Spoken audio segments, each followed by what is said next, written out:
Are you exhausted from trying to find clients on Upwork? That was me until I followed my personal brand blueprint. When I used this to build my brand, I landed my dream clients and grew my business without relying on freelancing gig sites. I'm going to take you through the 5 milestones in my personal brand blueprint so that by the end of this video, you know what steps to take to grow your business and get off sites like Upwork for good. Now, if you're like I was, you think that you need these freelancing sites to find clients. But if you aren't making money, that's a sign that it's time to move on. See, I thought that with so many job postings from clients all over the world, that Upwork was an easy win for fast and flexible income. But the truth is that the majority of freelancers don't find success on Upwork and other gig sites like it because these websites are built to benefit the platform and not the freelancer. In fact, only 1 out of 800 freelancers makes $1,000 each month on Upwork. I'll say that again, 1 out of 800. And there are 18 million freelancers registered on Upwork,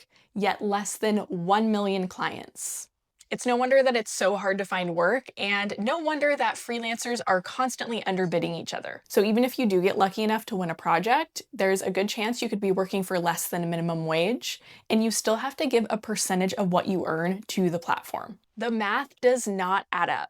And that's why you need a personal brand to attract the right opportunities. Before we dive in, I want to clarify what a personal brand is and what it isn't, because a lot of freelancers get it wrong. A personal brand is not a logo. It's also not about having a huge social media following or spending a bunch of money on ads. Your personal brand is the clear association between your name and the result that you're known for. When you don't have a brand, there is virtually no chance of your ideal clients finding you. But when you get it right, opportunities come to you because people know what you stand for and how you can help them. Upwork is going to keep you invisible and replaceable. Your personal brand makes you visible and memorable. And that's the only way to stand out and attract your dream clients consistently. Now, the good news is, like I said, a personal brand is not about having a fancy logo or a fancy website or fancy branding in general. It is more about building that association. So here's how you do that as a freelancer. Step 1 is to find your X factor.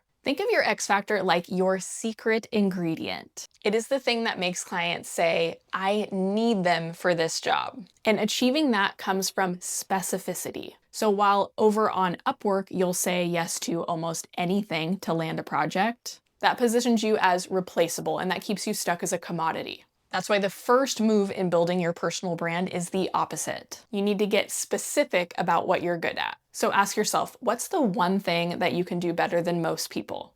What result are you good at getting over and over again? And what do you seem to have a knack for? That's your X factor. And when you lead with it, you stop blending in with millions of other freelancers and start standing out as the go-to person for something specific. Part of finding your X factor is just getting really honest with yourself. While you may want to be able to say, oh, I can do any kind of marketing, there's probably 1 or 2 things under the huge umbrella of marketing that you're actually really good at and that you actually enjoy. Once you've nailed your X factor, you need to put it into words so that clients instantly get what you do. This is where your niche statement comes in. A strong niche statement answers 3 questions in 1 clear sentence. Who do you help? What result do you deliver?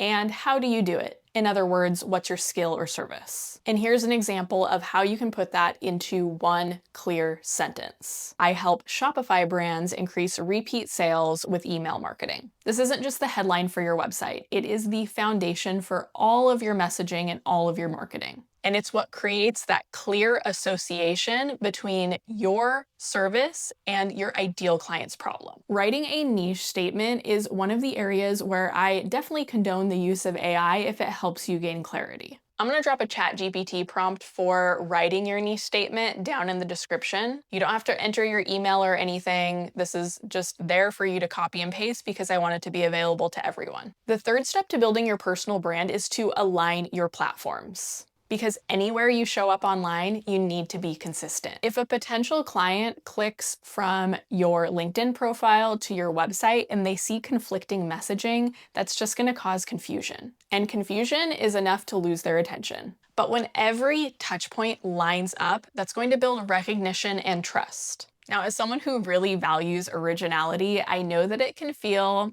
maybe sometimes boring to just repeat the same things over and over again. But there is all sorts of data out there about how many touch points people have to have with a brand before they, first of all, trust that brand, and second of all, decide to buy from them. In this day and age, with social media and so many online touch points, this number just keeps growing higher and higher. It used to be 7, but I've seen this into the hundreds of touch points. So remember, consistency isn't boring, it's what makes you recognizable. Step 4 is to show proof in public. A personal brand isn't just what you say about yourself, it's what you show. You need proof that backs up your positioning and everything that you're saying. That could mean posting case studies and portfolio pieces, sharing lessons from client projects, or publishing small insights from your own process.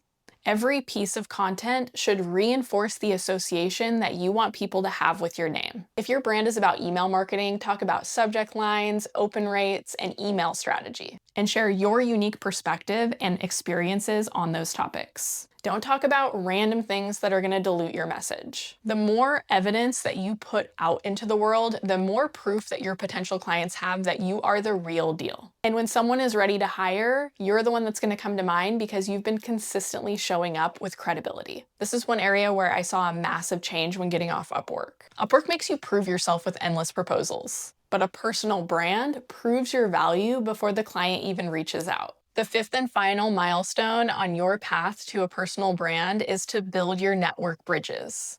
I really can't emphasize enough the power of your network. As a freelancer, part of your job is to connect with other freelancers, to stay connected with past clients, and to get involved with communities where your ideal clients already spend their time. And the goal of networking is simple. Make it easy for other people to grow your personal brand for you. So when someone says, I need help with email marketing, I know exactly who you should talk to. That's your brand working in the background. Instead of chasing projects on Upwork, your network is a referral engine that's constantly bringing opportunities to you. Now that you know what steps to take to build a personal brand as a freelancer, networking is the #1 skill that you can learn to get more clients. If you want to learn how to network so you can grow your business without relying on Upwork, watch this video right here.